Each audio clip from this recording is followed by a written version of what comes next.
Question पूरे हो जाएंगे। तो चलिए शुरू करते हैं। जो भी नए भाई हैं वो सब्सक्राइब कर सकते हैं। सो ये रहा आपका question number 151। The relationship between a soil cohesion and unconfined compressive strength is given as. तो रिलेशन बताना है सी और क्यू यू के बीच। तो ऑप्शन नंबर आप बी देख सकते हैं, सी बराबर क्यू यू बाई 2। ये इसका सही आंसर होगा। Next question, the stress responsible for mobilization of shear strength of soil is. तो कौन सी स्ट्रेस रिस्पॉन्सिबल होती है मोबिलाइजेशन के लिए? तो आपको ध्यान रखना है effective normal stress. Total normal stress मत करिएगा, इफेक्टिव नॉर्मल स्ट्रेस होता है इसके लिए। आगे बात करते हैं, अनकम्फाइंड कंप्रेसिव स्ट्रेंथ टेस्ट इज। बहुत ही आसान क्वेश्चन, अनकम्फाइंड टेस्ट होता है ये। अनकम्फाइंड कंप्रेसिव स्ट्रेंथ टेस्ट जो होता है अनकम्फाइंड टेस्ट होता है।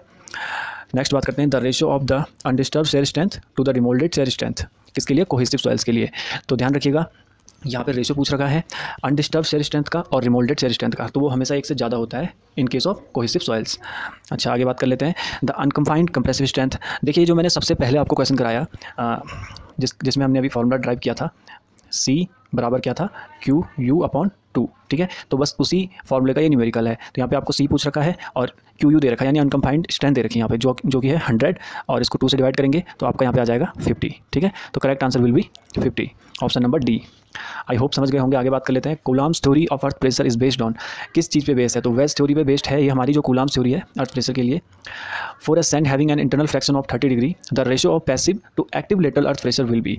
रेशियो पूछ रखा है आपसे पैसिव अर्थ प्रेशर का और एक्टिव अर्थ प्रेशर का। ठीक है, तो इसका एक फॉर्मूला होता है, इसलिए मैं आपके लिए सॉल्यूशन लेके आया हूँ। तो देखिए, यहाँ पे जो एंगल दे रखा है वो आपको 30 डिग्री दे रखा है। तो आप देख सकते हैं यहाँ पे जो फॉर्मूला है वो आपका ये फॉर्मूला है। के पी का मतलब पैसिव अर्थ प्रेशर से है और ए का मतलब एक्टिव अर्थ प्रेशर से है। तो ये इनका रेशियो जो होता है वो होता है 1 + sin phi upon 1 - sin phi का होल स्क्वायर। तो फाई आपको जो कि एंगल है वो दे रखा है यहाँ पे 30 डिग्री। ठीक है, 30 डिग्री आप इसमें पुट करेंगे तो आपको ये वाला स्टेप मिलेगा, और sin 30 आपका 1/2 होता है। ठीक है, तो 1/2 इसमें पुट करेंगे और फिर आप सॉल्व करेंगे तो आपको ओवरऑल 3 मिल जाएगा, क्योंकि स्क्वायर हो रहा है तो यहाँ पे 3 का स्क्वायर हो जाएगा। तो करेक्ट आंसर विल बी 9। ठीक है, आगे बढ़ लेते हैं, passive pressure in soil is associated with. तो पैसिव प्रेशर जो होता है सोयल में किससे एसोसिएट होता है, किससे कनेक्टेड होता है? तो लेटरल कंप्रेशन से होता है। लेटरल एक्सपेंशन और कंप्रेशन में कंफ्यूज नहीं होना है, लेटरल कंप्रेशन से एसोसिएट होता है पैसिव प्रेशर। ठीक, आगे बात करते हैं, the pore water pressure in the capillary zone is. तो देखिए, कैपिलरी जोन में जब हमारा वाटर जाता है तो उसका जो पोर वाटर प्रेशर होता है वो नेगेटिव हो जाता है वहाँ पे। तो यहाँ पे नेगेटिव आंसर होगा। The maximum permissible eccentricity of a retaining wall of width b to avoid failure in tension. तो देखिए, टेंशन में फेलियर अवॉइड करने के लिए जो मैक्सिमम परमिसिबल इसेंट्रिसिटी होती है रिटेनिंग वॉल के लिए वो कितनी होती है? b/6, जिसमें b क्या होती है? वॉल की विड्थ होती है b। ठीक है, b/6 आपको ध्यान रखना है। आगे बात करते हैं, the earth pressure distribution due to surcharge load q per unit area. तो किस तरह का डिस्ट्रीब्यूशन होता है अर्थ प्रेशर का? तो वो रेक्टेंगुलर टाइप का होता है। ठीक है, किसी भी लोड क्यू की वजह से। आगे बात करते हैं, which of the following test is use to determine bearing capacity. Oh, यहाँ पे तो सारे लिख दिए।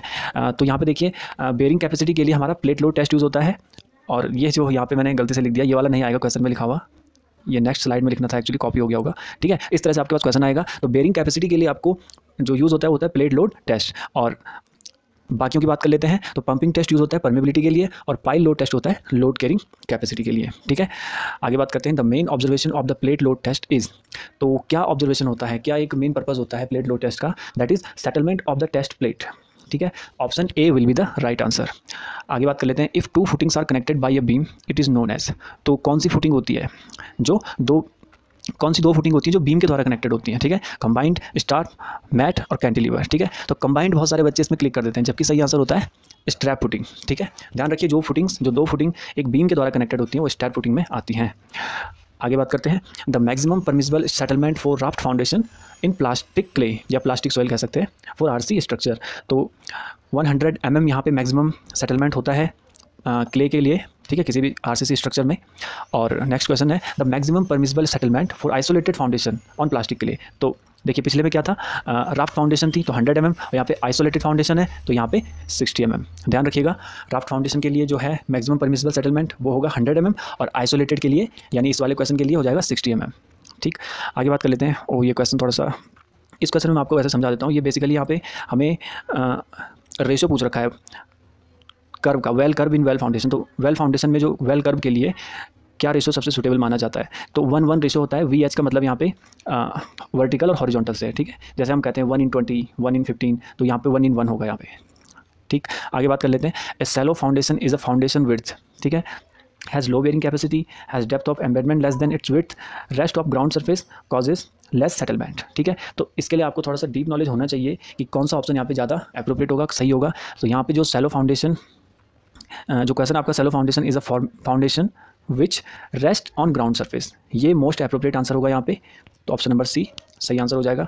आगे बात करते हैं, standard penetration test implies the following types of sampler. तो एसपीटी में या स्टैंडर्ड पेनिट्रेशन टेस्ट में कौन सा सैम्पलर हम लेते हैं, यूज़ करते हैं, तो ध्यान रखना स्प्लिट स्पून जो होता है उसे यूज़ करते हैं एसपीटी में या स्टैंडर्ड पेनिट्रेशन टेस्ट में।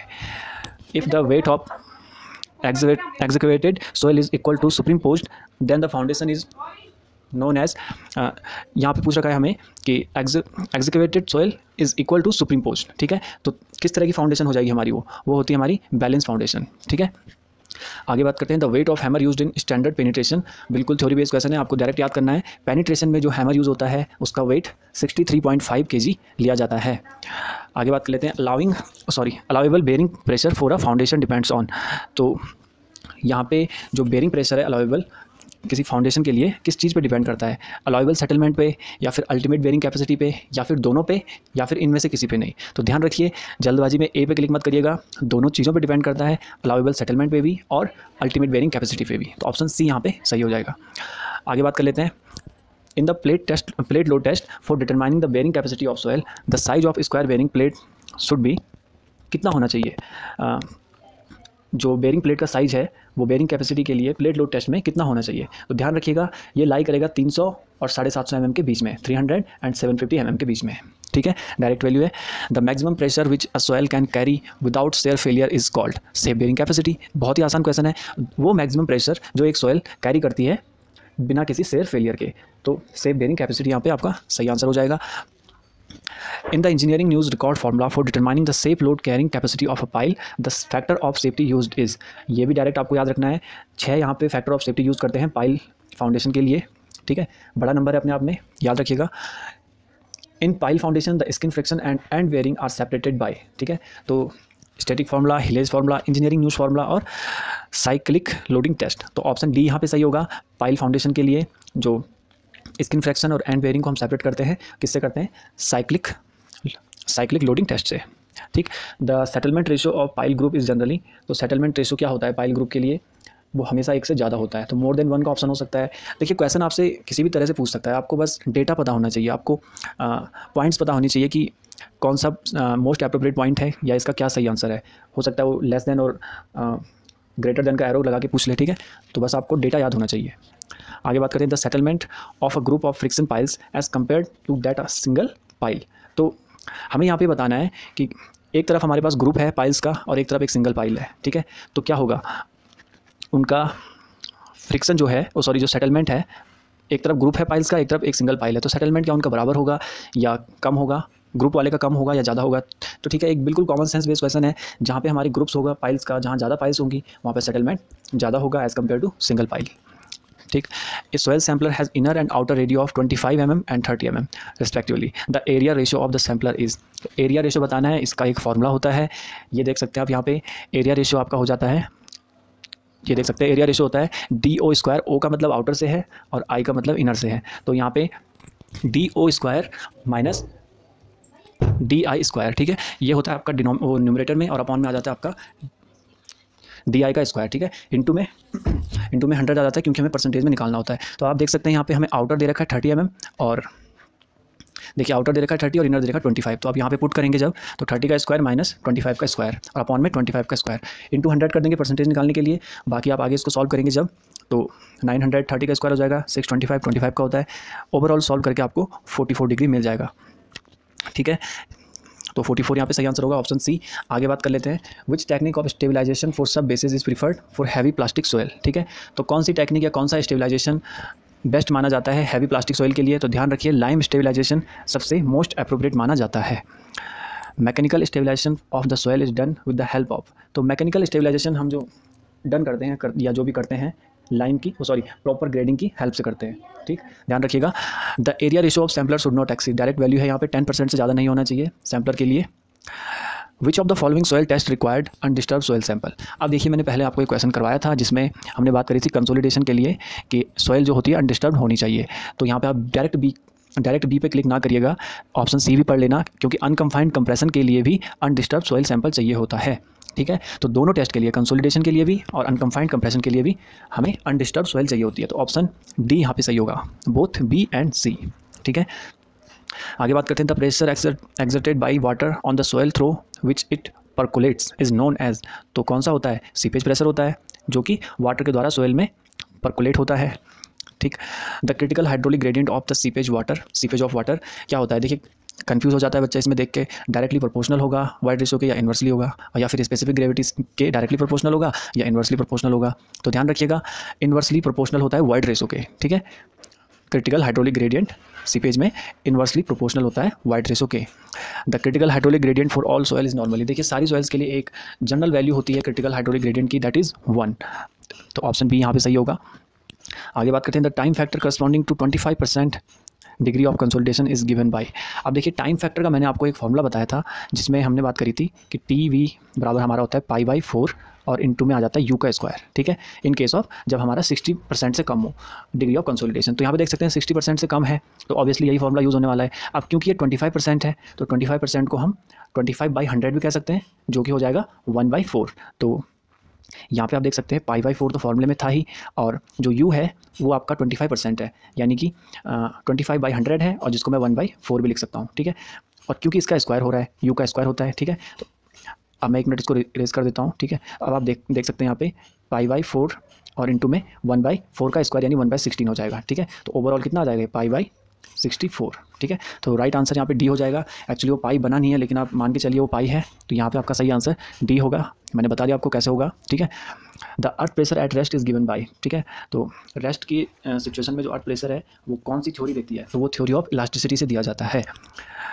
The coefficient of earth pressure at rest is given by, हाँ, तो इसका फॉर्मूला क्या होता है? तो इसको हम, ये एक्चुअली म्यू है, जो मैंने यू लिखा हुआ है, तो म्यू के फॉर्म में होता है। तो कौन सा फॉर्मूला इनमें सही होगा? तो μ/1 - म्यू होता है इसमें। ठीक है, जो फॉर्मूला होता है, ऑप्शन नंबर बी यहाँ पर सही हो जाएगा।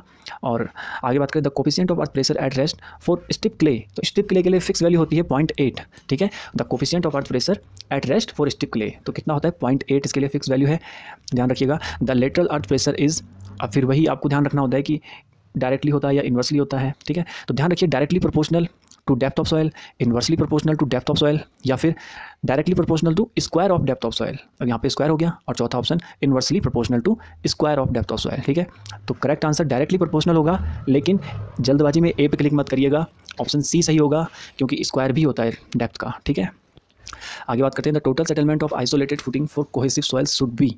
ठीक है, तो टोटल सेटलमेंट एक फिक्स वैल्यू है यहाँ पे 65 mm, किसके लिए? आइसोलेटेड फुटिंग के लिए और कोहेसिव सॉइल्स के लिए। ठीक, आगे बात करते हैं। Which of the following soil या soils is are cohesionless, या एक, क्योंकि एक भी हो सकती है, सारी भी हो सकती हैं। तो कोहेजन लेस मैंने आपको पहले अच्छे से बता रखा है। सैंड जो होती है, सैंड और ग्रेवल, ये कोहेजन लेस होती हैं, और सिल्ट और क्ले हमारी कोहेसिव होती हैं। तो ऑप्शन ए बिल्कुल सही हो जाएगा। ठीक, आगे बात करते हैं। In plasticity chart the A line is expressed as, तो प्लास्टिसिटी चार्ट में 2 लाइनें होती हैं, ए लाइन और यू लाइन, दोनों के लिए अपना अपना फॉर्मूला होता है आईपी का। तो बात करें ए लाइन की, तो ए लाइन के लिए फॉर्मूला हो जाता है 0.73 WL-20, ऑप्शन नंबर बी यहाँ पे सही होगा। और नेक्स्ट क्वेश्चन हमारा, यहाँ पे माफ करिएगा, यहाँ पे यू लाइन लिखना था। ठीक है, तो इस क्वेश्चन के लिए ये यू लाइन के लिए फॉर्मूला, तो यहाँ पे आपका करेक्ट आंसर जो हो जाएगा 0.9 और WL-8 होता है, तो यहाँ पे ऑप्शन ए सही होगा। ठीक है, कंफ्यूज ना हो गया, मैंने अभी बताया आपको, पिछला क्वेश्चन जो था ये 193 वाला, ये था ए लाइन के लिए, और ये वाला क्वेश्चन था यू लाइन के लिए। ठीक है, नेक्स्ट क्वेश्चन है। In plasticity chart if water content is 30% then soil should be. अब देखिए, इसमें अपने अपने एक रेंज बना रखी है प्लास्टिसिटी चार्ट के लिए, कि अगर वाटर कंटेंट इतना है तो सॉइल ऐसी होगी। ठीक है, तो बात करें 30% की, तो मैं आपको इसको यहाँ समझाता हूँ आंसर में। अगर हमारा वाटर कंटेंट 35 से कम है तो वो सॉइल होगी लो प्लास्टिक। अब कम का मतलब 0 भी हो सकता है, और 0 से 35 कुछ भी हो सकता है। अगर 35 से 50 है तो मीडियम होगा, और मोर देन 50 है तो हाईली हो जाता है। ठीक है, तो ये सब ध्यान रखिएगा। और इस एक फ़ोटो को देख लीजिए, इसमें आपके सारे डाउट्स क्लियर हो जाएंगे। देखिए, ये जो है हमारा यहाँ पे ये वाली ए लाइन है। ठीक है, ये जो डिनोट कर रखा है ये यू लाइन है। ठीक, ए लाइन के लिए हमारा आईपी का फॉर्मूला ये होगा, और यू लाइन के लिए ये वाला हो जाएगा। ठीक है, और बाकी वाटर कंटेंट की बात करें तो अगर 35 से कम है तो लो प्लास्टिक, 35 से 50 है तो मीडियम, और मोर देन 50 है तो हाईली प्लास्टिक। ठीक है, तो ध्यान रखिएगा इसका। चलिए आगे बात कर लेते हैं। Which of the following factor affect the compaction. अब देखिए, कॉम्पैक्शन पे फैक्टर अफेक्टिंग कॉम्पैक्शन पढ़ा होगा आपने, तो water content, type of soil, type of compaction, ये तीनों से फ़र्क पड़ता है कॉम्पैक्शन पे। तो ऑल ऑफ द अबव यहाँ पे राइट आंसर होगा, सिर्फ ए पे क्लिक ना करके आ जाएं, डी यहाँ पे सही आंसर होगा। विच ऑफ द फॉलोइंग, ये तो हो गया। Select the incorrect statement for seepage. अब देखिए सीपेज के लिए कुछ अजम्पशन थी, तो जिनमें था कि Darcy's law is valid, soil is saturated, soil particles are incompressible. जो मैं आपको अजम्पशन बता रहा हूँ, सोयल पार्टिकल्स इनकम्प्रेसिबल होते हैं और कंटिन्यूटी इक्वेशन वैलिड होती है। तो देख सकते हैं आप ए, बी और डी तो सही हैं, लेकिन सी यहाँ पे गलत लिखा हुआ है। गलत क्यों? क्योंकि सोयल पार्टिकल्स इनकम्प्रेसिबल होते हैं और यहाँ पे कंप्रेसिबल लिखा हुआ है, तो ऑप्शन सी यहाँ पे करेक्ट आंसर होगा, जो कि एक इनकरेक्ट स्टेटमेंट है। आगे बात कर लेते हैं फॉर इक्विवेलेंट परमेबिलिटी। तो जो के हॉरिजॉन्टल और के वर्टिकल का रिलेशन है वो कैसा होता है, बराबर होते हैं, या हॉरिजॉन्टल बड़ा होता है या हॉरिजॉन्टल छोटा होता है। ठीक, तो देखिए ध्यान रखिएगा, हॉरिजॉन्टल बड़ा होता है, और इसको आप इस फॉर्मूले से भी समझ सकते हैं अच्छे से, क्यों हॉरिजॉन्टल बड़ा होगा। अब ऑब्वियस सी बात है, फॉर्मूला आप देख सकते हैं, इसमें K1 K2 और K3 की इंटू हो रही है H1 H2 H3 के साथ, जबकि वर्टिकल में क्या हो रहा है, ये इसको डिवाइड कर रहा है। ठीक है, देखिए यहाँ इंटू हो रही है, इस वाले केस में यहाँ डिवाइड में आ गया, ऑब्वियस सी बात है ये वैल्यू आपकी छोटी होगी।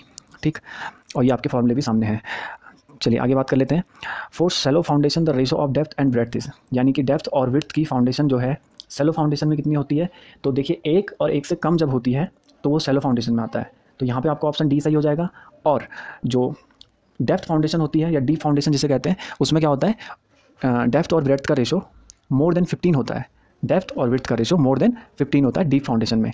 ठीक, और शैलो में 1 के बराबर और 1 से कम होता है। ठीक, और ये रहा आपका last question. For Coulomb's theory the wall surface is. तो देखिए मैंने रैंकिन थ्योरी का एक आपको क्वेश्चन करवाया था, जिसमें मैंने बताया था कि जो रैंकिन थ्योरी में वॉल होती है वो हमारी स्मूथ होती है और वर्टिकल होती है। तो इस वाले केस में क्या होगा, जो हमारी वॉल सरफेस है कूलम्ब्स थ्योरी में वो हो जाएगी रफ, क्योंकि रैंकिन में स्मूथ होती है।